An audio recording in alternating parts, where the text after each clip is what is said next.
আসসালামু আলাইকুম সবাইকে। সবাই নিশ্চয়ই ভালো আছেন। চলেন বিন ব্যাগের নিচে কি আছে ওইটা দেখায় দিই।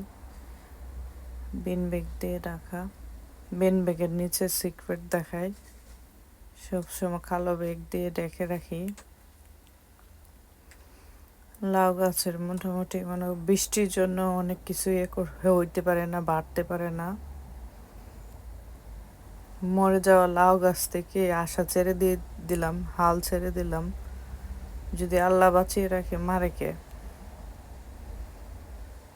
এই যে দেখেন আমার গাছগুলি। এবার তো বৃষ্টি বন্ধ হয় না, বৃষ্টি আর বৃষ্টি। বৃষ্টির জন্য আমরা কোনো কিছু করতে পারি না, সত্যি কথা বলতে। এটার মধ্যে অনেকগুলি ছোট ছোট করা আসছে, লাউ, ছোট ছোট লাউ আসছে। এটি ঠিকই থাকবে কিনা ওইগুলি বিন ব্যাগ দিয়ে দেখে দেওয়া হয়েছে। তারপরে দেখাবো বড় গাছে কি কি আছে বিন ব্যাগের নিচে। ছোট ছোট দুইটা পরাগায়ন করা হয়েছিল, পরাগায়ন করে পরে বিন ব্যাগ দিয়ে খাবার করে রেখে দেওয়া হইলো। ওই যে ওইখানে আরেকটা আছে, ওইটা দেখেন। ওইটার নিচে কিছু আছে কিনা ওইটাই দেখাবো আপনাদেরকে। কারণ ঠান্ডার কারণে গাছের এই অবস্থা যে মারা যায় অবস্থা, নিচে দিয়ে পচে যাওয়ার মতো অবস্থা হয়ে গেছিল। এখানে দেখেন আরেকটা গাছ, ওইটাও চালে তুলে দেওয়া হয়েছে।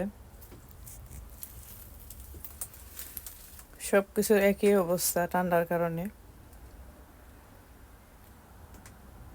আমাদের গার্ডেনে মোটামুটি বাতাস একটু বেশি হয় মনে হয় পরিমাণের তুলনায়। এই যে দেখেন, এটা সিক্রেট দেখেন, বিন ব্যাগের সিক্রেট। আমরাও চিন্তা করি না, একটা ডেকে দিয়েছিলাম পরাগায়ন করে, চিন্তা করি না যেটা হয়ে যাবে। এই যে দেখেন, মাশাল্লাহ, আল্লাহুম্মা বারিক। রাখে আল্লাহ মা রেখে, তাই না? মরা গাছ গোড়া কিন্তু একদম পচে গেছিল, এরকম অবস্থা ছিল। সেই জন্য এটা নিয়ে কোনো করি নাই, মনে করি না এটা আছে। বিন ব্যাগ কখন খোলা হয় নাই।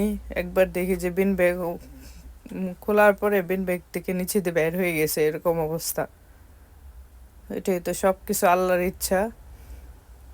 আল্লাহ যদি গাছটাকে রাখে এতে মারার মতো কেউ নাই। মরা গাছে লাউ ধরলো, মাশাল্লাহ, অনেক সুন্দর দেখতে। আল্লাহ যাতে ভালোভাবে এটা রাখে।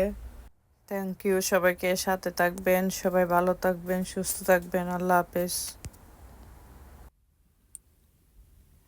ভুল ত্রুটি হলে ক্ষমা করবেন। সবাই সুস্থ থাকবেন। দেখেন বৃষ্টি কি পরিমাণ, সব সময় ভিজে থাকে।